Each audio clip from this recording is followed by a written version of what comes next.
first. Live mula sa GMA Network Center, ito ang 24 Oras.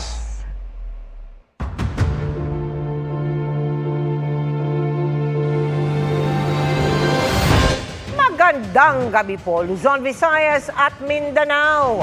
Matapos ang ilang kongresista, sina Senador Jinggoy Estrada at Senador Joel Villanueva naman ang idinawit sa paghingi umanong ng kickback sa mga flood control project. Itinuro sila ni dating Bulacan 1st District Assistant Engineer Bryce Hernandez na humarap sa kamera kanina. May mga prinisenta pa siyang litrato kung saan magkasama sina Estrada at dating Bulacan District Engineer Henry Alcantara at ang palitan ng mga mensahe nila ni Villanueva. Ang mga detalye, abangan po maya-maya lang. Arestado ang umano'y leader ng isang gun for hire group na may mga kasong murder at frustrated murder sa Laguna at Batangas. Nakatutok si John Consulta. Exclusive. Nang makumpirmang nasa target na bahay ang kanilang pakay sa Silang Cavite, dali-daling pumwesto mga tauhan ng CIDG Laguna. At nang buksan ng gate ng bahay, agad inaresto ang umano'y leader ng isang gun for hire group na may warrant sa mga kasong murder at frustrated murder sa Laguna at Batangas. May reward din siyang 350,000 pesos. Nung nagsimula siya sa mga gun for hire activities niya, meron na siyang mga natrabaho sa different parts ng Calabarzon. Iba-ibang motives, iba-iba rin po yung nagpapatrabaho sa kanya. Tumangging humarap sa kamera pero sinabi niya sa amin na di bababa sa 7 ang kanyang napatay sa mga patrabahong mag-isa niyang nilalakad. Nakuhanan siya ng kalibre 45 baril at mga bala na isa sa ilalim sa ballistic test. Para sa GMA Integrated News, John Consulta, nakatutok 24 oras.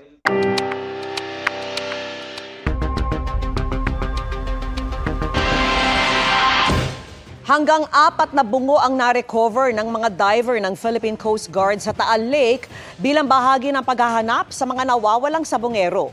May mga natagpuan ding butong posibleng mula sa gulugod ng tao at mga piraso ng tadyang. Nakatutok si Salima Refran.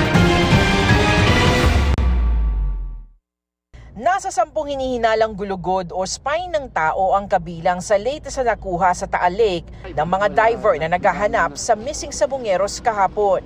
Nakakita rin sila na mahigit na 10 piraso ng posibleng tadyang ng tao, pati mga basag na bahagi ng bungo na inaalam pa kung mula sa 1 o 2 tao. Noong Biyernes, may natagpo ang ring isang basag na bungo, 15 posibleng buto ng tao at isang set ng pustiso. May na-recover ding bungo ng tao nitong Huwebes, bukod pa sa 22 ibang posibleng buto ng tao. Lahat ng ito nakuha sa bahagi ng Taal Lake na tinukoy ni Dondon Patidongan na posibleng pinagtapunan umano ng mga nawawalang sabongero. Nasa PNP Crime Lab na ang mga buto para sa pagsusuri at iba pang testing.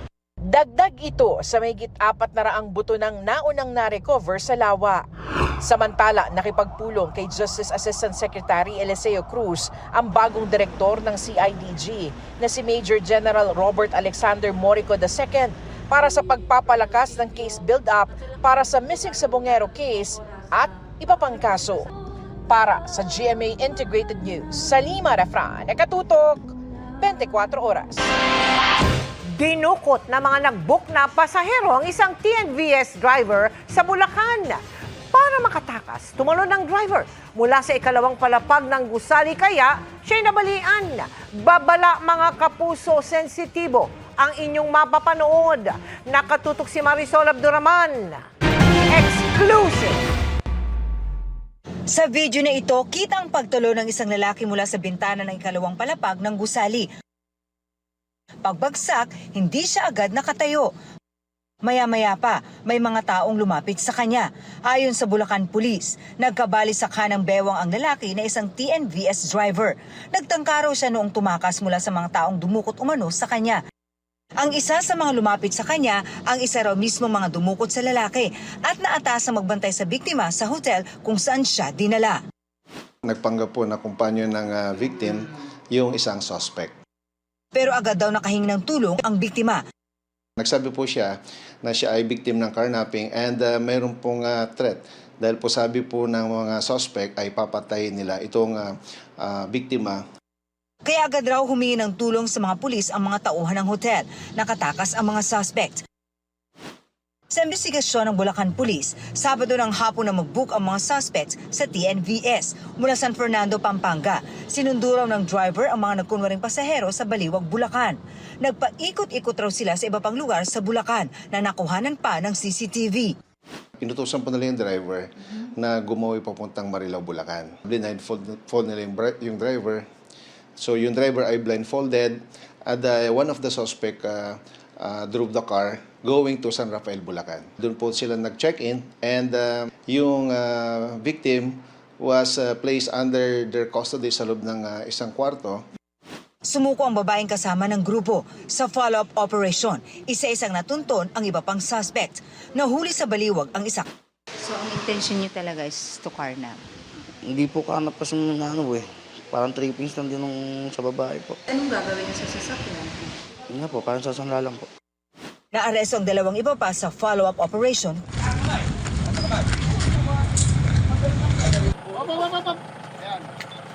Ano man ang sabihin ay maaaring magalit sa iyo o bumalata sa iyo sa iyong hukuman. Yung isa po, nagtangkapang tumakas po na makatakas po sila. Pag-drive lang po ako. Pero alam mong carnap vehicle ang nagdadrive. Opo. Nagipik lang po. Patuloy ang follow-up operation para matunton ang kinarnap na sasakyan. Hawak na ng Bulacan PNP ang lahat ng suspect na sasampahan ng reklamong paglabag sa serious illegal detention at carnapping. Para sa GMA Integrated News, Marisol Abduraman, nakatuto 24 oras. Matapos nga ang ilang kongresista, sina Senador Jinggoy Estrada at Senador Joel Villanueva naman ang idinawit sa paghingi umano ng kickback sa mga flood control project. Itinuro sila ni dating Bulacan 1st District Assistant Engineer Bryce Hernandez na humarap sa kamera kanina. Yan ang tinutukan ni Tina Panganiban Perez. Sabi ni Senator Marcoleta kahapon, ligtas ka na. Hindi po ito totoo. Pagsalang ni dating Bulacan 1st District Engineer Bryce Hernandez sa pagdinig ng House Infrastructure Committee, mabigat na alegasyon ng kanyang agad binitawan. 2 senador at isang dating undersecretary ng DPWH ang kanyang tinuro na kumikickback umano sa mga flood control projects sa Bulacan.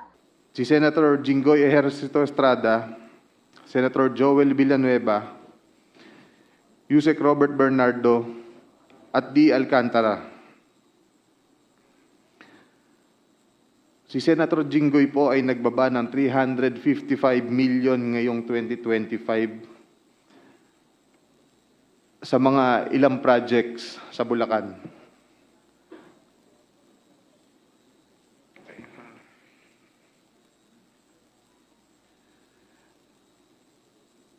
At ang sabi po ng boss ko dito ay 30% ang commitment dito. 600 million pesos last 2023 from Senator Joel Villanueva. At ang SOP nito ay 30% din.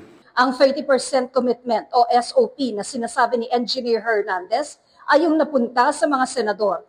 Kung susumahin, 106.5 million pesos ang 30% ng 355 million pesos. 180 million naman ang 30% ng 600 million. Na-deliver daw ang SOP na ito kay dating District Engineer Henry Alcantara, base sa sinabi umano niya kay Hernandez. Si D. Alcantara namin ang masasabing chief implementer. Siya po ang kumakausap sa lahat ng politiko na involved dito. At least 3% po siya sa lahat ng projects na dumadaan sa opisina namin. At pinapasabi pa nga sa amin sa mga kontraktor na kung gusto nyong magkaroon ng maraming project sa susunod, ay magbigay kayo ng additional na 2% sa kanya. Parang finder's fee daw. Ayon kay Hernandez, si Alcantara ang nagde-deliver ng pera sa mga politiko at kay dating DPWH Undersecretary Roberto Bernardo na nagbitiw na kamakailan. Ang para kay Villanueva, hinatid pa raw mismo sa bahay ng senador. Dineliver sa bahay niya sa Bukawi ni D. Alcantara at dating hepe ng aming construction, si Engineer JP Mendoza. Minsan, sabi ni Hernandez, sa opisina niya sa DPWH Bulacan, pinadadala ni Alcantara ang pera, tulad ng dinala ni Sally Santos ng Sims Construction. Proyekto ng Sims Construction ang Ghost Flood Control Project sa Barangay Piel, Baliwag, Bulacan na nabuking ni Pangulong Marcos. Sa office ko po dinadala ni Sally Santos lahat ng pera na nakakahon. Can you tell us, before this committee, kung gaano nakalaki ang dinalang pera ni Sally Santos sa office mo? Lahat po ng dinideliver ni Sally Santos na pera na nakakahon, wala po akong ginagalaw doon. Yun po ay pinakukuha rin ng boss ko sa opisina ko. Kaya lang po doon pinapalagay kasi wala pong taong umaakit doon sa opisina ko. Wala po akong katabing opisina doon. Napakasanto mo naman. Yung bilyon na hindi nababawasan at wala ka man lang party doon. Mula 2022. Teka muna, 2022 hanggang anong taon? Yung bilyon na yon? 2025 po. 2022 to 2025. Okay. So sabihin na natin, pag-deliver sa opisina mo, para kanino yon? Para kay District Engineer Henry Alcantara. Pero itinanggi ni Alcantara ang lahat ng sinabi ni Hernandez. Wala raw siyang tinatanggap na pera at di rin siya kumausap ng mga politiko at nagde-deliver ng porsyento. Yung sinasabi niya po na dinala niya sa akin ng pera, hindi po totoo. Wala po akong tinatanggap tungkol po sa nanggagaling na transaksyon nila kay Sally Santos. Kahapon po sa Senado, binanggit po ni Sally na sila po ang nangongontrata. Paano niya po ibibigay sa akin? Kung iyon po ay kontrata nila. Handyan po ang mga hepe namin na kasama namin dati. Handyan po ang project engineer na magte-testify po. Sila po ay mga biktima po ng pamumwersa at pamimilit ni Engineer Bryce at ni Engineer JP de Guzman. Hindi po totoo yan na ako'y nagdi-deliver sa mga politiko. Si Senator Joel 2023, wala pong project na flood control si Senator Joel ever since. At sino po ang makakaalam kung sino po ang naglalagay dyan? We are not part of the BICAM. Itinanggi rin niya magkakilala sila ni Senator Estrada. Sa isang punto nito, isang litrato ang ipinakita ni Hernandez kung saan magkasama si Alcantara at si Estrada. Ito raw ay nang dumalo si Alcantara sa birthday party ng senador. Kung hindi po sila magkakilala, there was a time nag-birthday po si Senator Jinggoy sa Soler. Umattend po siya. Sabi ni Alcantara, naimbitahan lang daw siya ng ibang kaibigan. Nagpakita rin si Hernandez ng isa pang litrato kung saan magkasama sina Senator Estrada at Alcantara. I'm just trying to show that Mr. Alcantara, Engineer Henry Alcantara and Senator Jinggoy Estrada have met a couple of times already. And they appear, what do they appear? Do they appear close? And they appear super close, Your Honor. Hindi na rin naitanggi ni Alcantara ang koneksyon niya sa pamilya Estrada. Nung mayor si Erap Estrada sa Maynila, nasa DPWH Manila si Alcantara, kasama si DPWH Undersecretary Bernardo. Magkasama ko sa Maynila, magkasama ko sa DPWH. Tapos tinatanggi mo ngayon na wala kayong connection kay Jinggoy Estrada, Senador Jinggoy Estrada. Paano naman nangyari? Tingin niyo maniniwala yung mga taong bayan? Wala po kong personal na connection po kay Senator Jinggoy, Your Honor. Nagpakita rin si Hernandez ng mga litrato ng bulto-bultong pera na dineliver daw kay Alcantara. Sa litratong ito, si Alcantara raw ang naka-blue shirt. Nakaparte-parte na raw ang pera. Depende sa pagbibigyan sa utos ni Alcantara. Pero di sinabi kung para kanino. Yung pera po na yon, nasa bahay na po yun. I think po, yan po ay pera ng contractor po na nakolekta, nagamit ang ibang lisensya. Pinakita rin ang screenshot ng mga disappearing messages umano sa isang messaging app sa pagitan daw ni Senator Villanueva at Alcantara.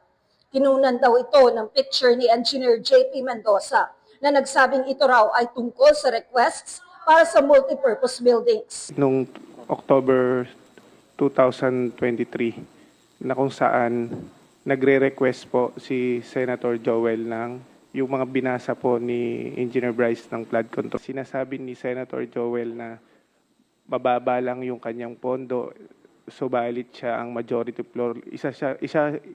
siyang majority floor leader siya nung that time and member siya ng Commission on Appointment.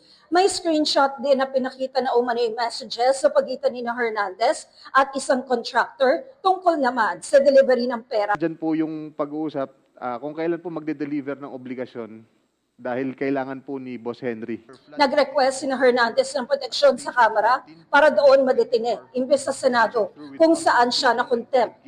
Pero ayon kay Senate President Tito Soto, napagkasundoan nila na sa custodial center sa Camp Crame at ang Senate Security ang magbabantay. Para sa GMA Integrated News, Tina Panganiban Perez, nakatutok, 24 oras. Pinabulaanan naman ni na Senador Jinggoy Estrada at Senador Joel Villanueva ang aligasyong tumanggap sila ng kickback. Balak kasuhan ni Estrada ang dating DPWH District Engineer na nagbitaw ng akusasyon. At nakatutok si Ian Cruz. Matapos ibunyag kahapon ni Pacifico Curly Discaya sa Senate Blue Ribbon Committee ang pangalan ng mga congressman na humingi umano ng kickback mula sa mga Discaya, ang tanong ni Senador Jinggoy Estrada. Salang tanong ko, Senador, meron ba? Your Honor, wala po. Sigurado ka? Safe ka na? Sigurado po. I resent that statement, Mr. Chair. I resent that statement. Safe ka na. Mr. Chair, I move that you strike off the record that your Alam mo statement. naman, biro lang naman yun eh. Wala yun. Ilang nalalaman ko sa flood control project. Pero ngayon, di na biro ang aligasyon ni dating DPWH District Engineer Bryce Hernandez sa pagdinig ng Infracom ng Kamara na nagdawit kay Estrada at Senador Joel Villanueva sa kontrobersya sa flood control projects. Bintang ni Hernandez, tumanggap ang dalawang senador ng kickback sa proyekto mula kay dating DPWH District Engineer Henry Alcantara. Si Estrada, mariing pinabulaanan ang aligasyon. Naggalit talaga ako, talaga napamura ako, napakasinungaling nitong taong to. Because first of all, hindi ko siya kilala and I have never met that guy. Just common sense. Will you think I will be actively participating in this investigation na nandun siya, nakilala ko siya, nagbibigay siya ng pera sa akin? Siguro he wants to get even with me because I was the one who cited him in contempt at pinakulong ko sa Senado. Giniit din Estrada, hindi niya kilala si Alcantara. Hindi rin daw niya matandaan ang picture nilang dalawa. I do not know, I cannot recall that event, pero sa dami naman nagpapapicture sa akin. Hindi ko naman pwede tanggihan. Kung drug lord yan, gambling lord, malay ko naman kung drug lord yan o gambling lord, hindi ko naman matatanggihan kung sino nagpapapicture sa akin. Remember, we are all public figures here. Kaugnay sa aligasyong nag-download siya ng mahigit 300 million pesos na flood control projects sa distrito ni Alcantara at kumikbak umano ng 30%, sabi ni Estrada. Lahat siya nasa GAA. Everybody can choose any item from the GAA at ibintang kahit kaninong senador. So wala kayong ganung pina-allocate? Isang malaking kasinungalingan ng mga pinagsasabi niya patungkol sa pagbabako ng mga proyekto. Balak na raw niyang magsampa ng kaso laban kay Hernandez. If Mr. Hernandez truly stands by his allegations, I challenge him right now to take a lie detector test with me. Let us settle this once and for all and show the public who is telling the truth. Sa isang privilege speech naman, itinanggi rin ni Villanueva ang mga paratang ni Hernandez. Hindi lang po categorically denying yung binabatong putik sa atin at para dumihan ang ating pangalan. May resibo po tayo, madaling verifikahin. Tayo po ay more than willing mag-undergo at sumali sa anumang investigasyon sapagkat wala po tayong tinatago. Ayon ng patulan ng senador ang mga sinabi ni Hernandez na umano'y gumagalaw sa kumpas na hindi niya tinukoy ang pangalan. This is way too low. Assistant District Engineer. Para namang, bakit naman pag-aaksayahan ko ito ng panahon? And then, ito nga po, lumabas bigla kahapon ang taong ito. And I'm not trying, Mr. President, na just to defend myself and hit this pawn, Mr. President. Kasi alam naman natin sinong may hawak dito.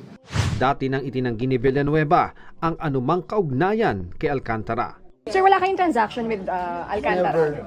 Wala Never. kayong... Ano ba yung transaction? District engineer siya. Lahat ng senador, lahat ng sekretary na pumunta sa presidente ng Pilipinas nandun nakakasama siya. So, yun ba is an evidence na sangkot? Bakit si Joel lang yung tinuturo? Bibigyan ko kayong lahat ng picture nilang lahat. Bibigyan ko kayong lahat ng video nilang lahat. So, bakit? Bakit ako? Bakit ako? Kasi nagpapagulo sila. Gusto nilang guluhin. Para sa GMA Integrated News, Ian Cruz, nakatutok 24 oras.